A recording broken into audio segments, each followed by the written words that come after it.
кеткен. Азыр экөөбүз топту кантип алабыз?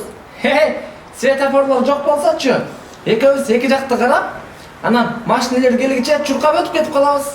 Жок, өтпөйбүз. Өтөбүз Дейм. Ой, өтүп кетебиз, жүрө. Ай, балдар. Дагы эле өтө албай турасыңарбы? Ай, калыс. Аймончок.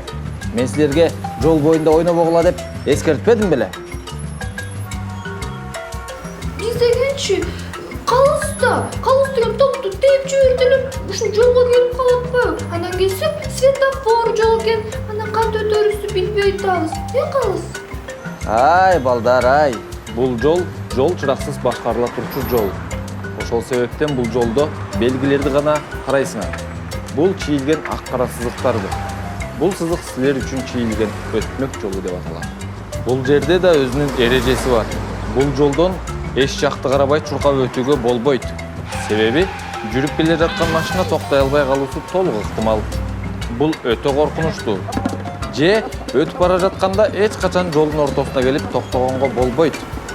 Жолдон өтүп бара жатып, каршылаш келе жаткан адамга тоскоол болгонго же таанышың болсо сүйлөшүп турууга да болбойт. Анан кантип өтсөк туура болот? Анда жакшылап уккула. Жолдон өтүү үчүн ушундай болгон ак-кара өтмөктү табасыңар. Башка жерлерден өтүүгө тыюу салынат.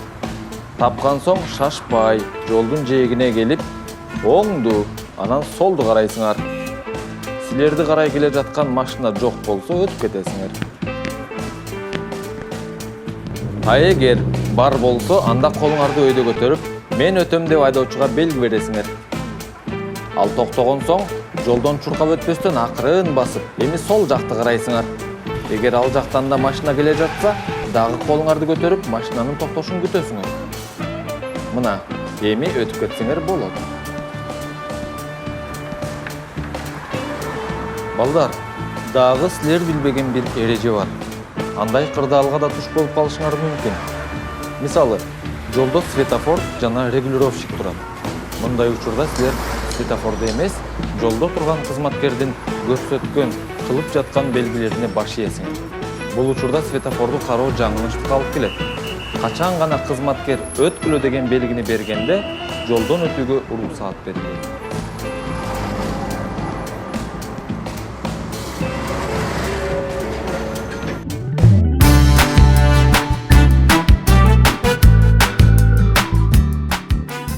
Биз эми эч качан үйдөн алыс ойнобойбуз. Калыс? Ооба. Жол эрежесин билсең, сен үчүн эч кандай коркунуч жок деп ойлогонбуз да. Көрсө билгенден билбегенибиз көп турат. Мына балдар, үйүңөргө да келдик. Баарын түшүнгөнүңөр үчүн мен аябай кубанычтамын. Силер биздин келечегибизсиңер. Ошол себептен силердин коопсуздугуңар биз үчүн өтө маанилүү. Рахмат. Саламатта барыңыз. Саламатта калыңыз. Саламатта калгыла балдар. Кошкула. Жакшы барыңыз. Калыс, кел ойнойбуз. Кел. Ой. Ой. Ме. Ой. Ой.